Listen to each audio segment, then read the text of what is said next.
Friends, તમારું સ્વાગત છે મારા કિચનમાં. આજે આપણે બનાવીશું ઠંડી માટે ગરમા ગરમ ક્રિસ્પી એવી બટેટાની ફ્રેન્ચ ફ્રાઈઝ ભૂલાવી દે એવી આજે આપણે રતાળોની ફ્રેન્ચ ફ્રાઈઝ ચટપટા ટેસ્ટી એવા મસાલા સાથે બનાવીશું. બાળકોથી લઈ મોટા બધાને બહુ જ ભાવશે. જો તમને મારી રેસિપીઓ ગમતી હોય અને હજુ સુધી ચેનલને સબસ્ક્રાઈબ ન કર્યું હોય તો સબસ્ક્રાઈબ કરજો અને બાજુમાં આપેલી ઘંટી દબાવજો એટલે નવી નવી રેસિપીના નોટિફિકેશન આવે. તો ચાલો બનાવીએ. તો એના માટે મેં અહીંયા લગભગ 2 કિલો જેટલું રતાળું, તો 2 ટુકડા છે રતાળુના. તો આ પર્પલ યામ ઊંધિયું અને ઉબાડિયુંમાં ખૂબ જ વપરાય છે અને એમાં એનું શાક પણ બને છે. પણ એની ફ્રેન્ચ ફ્રાઈઝ બટેટાના ફ્રેન્ચ ફ્રાઈઝ કરતાં પણ વધારે ક્રિસ્પી અને ઓછી મહેનતમાં ટેસ્ટી એવી ફ્રેન્ચ ફ્રાઈઝ બને છે. તો રતાળુના ઉપરથી આ રીતે આપણે છાલ ઉતારી લઈશું.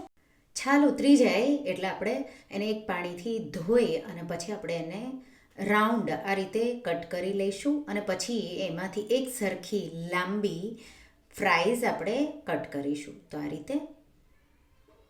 આ રીતે લાંબી લાંબી ફ્રાઈઝ કટ કરીશું. તો એ રીતે હું 2 કિલો રતાળું મારા પાસે છે, તો એની હું આ રીતે ફ્રાઈઝ કટ કરી રેડી કરી લઈશ. તો આ રીતે તો ડાયરેક્ટ આપણે એને હવે તળીશું નહીં. ડાયરેક્ટ તમે જો તળો 2 વાર તો એ કડક થઈ જાય છે અને ખાવામાં ચવડ જેવી થઈ જાય. એટલા માટે આપણે એને પહેલાં બાફીશું. તો આ રીતે બધી કટ થઈ જાય એટલે આપણે એને પાણીમાં ઉમેરી દઈશું અને એકવાર એને ધોઈ અને પછી એને નિતારી અને આપણે બાફીશું. તો બાફવા માટે આપણે સ્ટીમ કરવાની છે, ડાયરેક્ટ પાણીમાં નહીં બાફીએ. તો આ રીતે પાણી મેં નીચે ઉમેરી દીધું છે, પાણી ગરમ કરવા મૂકી દીધું અને સ્ટીમરની જે પ્લેટ હોય તો ઢોકળિયામાં ઉપર જે આપણે પાતરા બાફે, મુઠિયા બાફે એ પ્લેટ પર આપણે આ રીતે ફ્રાઈઝ મૂકી દઈશું. મુકાઈ જાય એટલે ઢાંકી અને મીડિયમ ફ્લેમ પર પાણી ઉકળવા લાગે પછી 5 મિનિટ જેવું તમારે એને બાફવાનું. તો આપણે એકદમ એને બાફવાની નથી, અધકચરી જેવી જ બાફવાની છે. તો આ રીતે તમારે ફોકના મદદથી ચેક કરી લેવાનું. તો આ રીતે અધકચરા જેવી બફાઈ ગઈ છે. તો એકદમ મેશ થઈ જાય એવી નથી બફાણી, એવી બાફવાની પણ નથી. હવે આપણે પ્લેટને બહાર કાઢી અને એને ઠંડી થવા દઈશું. ત્યાં સુધીમાં મેં તેલ ગરમ કરવા મૂકી દીધું છે. તેલ ગરમ થઈ જાય એટલે જે ફ્રાઈઝ છે એને કોઈ કપડા પર કે કિચન પેપર પર મૂકી અને આ રીતે આપણે એને ડ્રાય કરી લઈશું. તો આ રીતે એના પર મોઇશ્ચર બિલકુલ નહીં રહે એટલે તેલ ઉડશે નહીં. હવે આપણે આ ફ્રાઈઝને ડાયરેક્ટ તેલમાં ઉમેરી દઈશું. તો હલકી ઠંડી થાય પછી જ આપણે એને તળીશું. તો આ રીતે એકવાર તેલ ગરમ થઈ જાય એટલે ગેસની ફ્લેમ મીડિયમ હાઈ સાઈડ થોડી વાર માટે રાખીશું અને આ રીતે પછી ગેસની ફ્લેમ મીડિયમ કરી દઈશું અને પછી ક્રિસ્પી થાય ત્યાં સુધી એને તળીશું. તો લગભગ એક વારમાં તમારે 4 મિનિટ જેવું તળાતા લાગશે. તો ફ્રાઈઝ ઉમેરો ત્યારે તેલનું ટેમ્પરેચર નીચે આવી જાય, એટલા માટે ત્યારે તમારે થોડી મીડિયમ હાઈ સાઈડ ફ્લેમ રાખવાની અને પછી મીડિયમ ફ્લેમ પર અને ક્રિસ્પી થાય ત્યાં સુધી આપણે એને તળીશું. તો વચ્ચે મેં એને 2 થી 3 વાર સાઈડ ચેન્જ કરી અને તળી છે. તો 4 થી 5 મિનિટ પછી આ રીતે ક્રિસ્પી થઈ જશે અને ફ્રેન્ચ ફ્રાઈઝને કિચન પેપર પર કાઢવાની નથી, નહીંતર એ સોગી થઈ જશે. તો તમે જોઈ શકો છો હવે ક્રિસ્પી થઈ ગઈ છે આ ફ્રાઈઝ, એકદમ ક્રિસ્પી એવી. અને આ રીતે ચારણી હોય એમાં કાઢીશું અને એમાં નીચે વાસણ મૂકીશું એટલે એમાં તેલ નીકળી જશે જો વધારે હોય તો.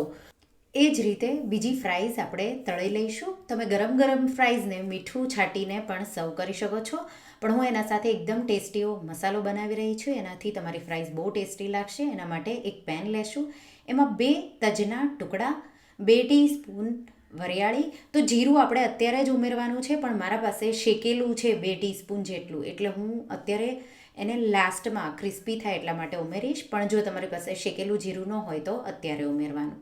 સાથે 2 ટેબલસ્પૂન જેટલા આખા ધાણા, 3 લવિંગ, 7 થી 8 મરી ઉમેરીશું અને આપણે એને 2 મિનિટ જેવું શેકી લઈશું. તો આ રીતે કલર બદલાય એટલે આપણે 2 ટીસ્પૂન શેકેલું જીરું ઉમેરી દઈશું. તો જો ન શેકેલું હોય તો તમારે પહેલેથી ઉમેરવાનું. તો લગભગ 3 મિનિટ જેવું મેં બધી સામગ્રીઓને શેક્યું અને હવે ક્રિસ્પી થઈ ગયું છે. ગેસની આંચ બંધ કરી દઈશું અને આ બધી સામગ્રીઓને ઠંડી થવા દઈશું. ઠંડી થઈ જાય એટલે મિક્સર જારમાં ઉમેરી અને આપણે એનો પાવડર કરી લઈશું. મિક્સરના નાના જારમાં આપણે એને દળી લઈશું. આ રીતે દળાઈ જાય એટલે બીજી સામગ્રીઓ ઉમેરી દઈશું. તો 1 ટીસ્પૂન આમચૂર પાવડર, 1/2 ટીસ્પૂન સૂંઠનો પાવડર, ડ્રાય જિંજર પાવડર ઉમેરીશું. 1 ટીસ્પૂનથી થોડું ઉપર મીઠું, અડધી ટીસ્પૂનથી થોડું ઉપર સંચળ, તો એનાથી બહુ ચટપટો ટેસ્ટ આવશે. અને 1 ટીસ્પૂન જેટલું કાશ્મીરી લાલ મરચું, તો 1 થી 2 ટીસ્પૂન તમને જેટલી તીખાશ જોવે એ રીતે. અને આપણો આ ચટપટો ટેસ્ટી એવો મસાલો તૈયાર થઈ ગયો છે. કોઈ પણ ચાટમાં પણ તમે આ મસાલો વાપરી શકો છો. પાણીપુરીમાં ઉપરથી પણ આ છાંટી શકો એવો ટેસ્ટી છે. તો મસાલો તૈયાર છે. અને બીજી સાઈડ જે મેં ફ્રેન્ચ ફ્રાઈઝ તળી એ પણ તળાઈને રેડી થઈ ગઈ છે. તો આ રીતે ક્રિસ્પી હોય અને ગરમ ગરમ હોય ત્યારે જ ઉપર તમારે મસાલો છાંટવાનો. પણ બાળકો ખાવાના હતા તો એ લોકોએ મીઠું ઉમેરી અને પહેલાં ખાઈ લીધું. તો તમે જોઈ શકો છો આ પણ એકદમ ક્રિસ્પી એવી તૈયાર છે.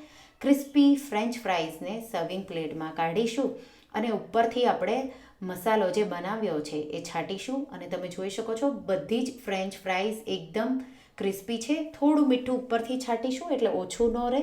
અને પછી ઉપરથી મસાલો છાંટી અને ટમાટો સોસ સાથે ગરમ ગરમ આ ફ્રેન્ચ ફ્રાઈઝને તમે સર્વ કરો. બિલકુલ તેલ નહીં રહે અને એકદમ ટેસ્ટી એવી ક્રિસ્પી ફ્રેન્ચ ફ્રાઈઝ. તમે બટેટાની તો ખાધી હશે, પણ જો રતાળું તમારા પાસે પડ્યું હોય તો ઝટપટ અને સરળ રીતે આ ફ્રેન્ચ ફ્રાઈઝ જરૂરથી ટ્રાય કરજો. તો તમને આ રેસિપી કેવી લાગી મને કમેન્ટમાં જણાવજો. અને જો રેસિપી ગમી હોય તો વિડીયોને લાઇક કરજો, શેર કરજો અને મારા ચેનલને સબસ્ક્રાઈબ કરજો. અને આવી જ નવી રેસિપીઓ માટે તમે બેલ આઇકોન બટનને પ્રેસ કરજો.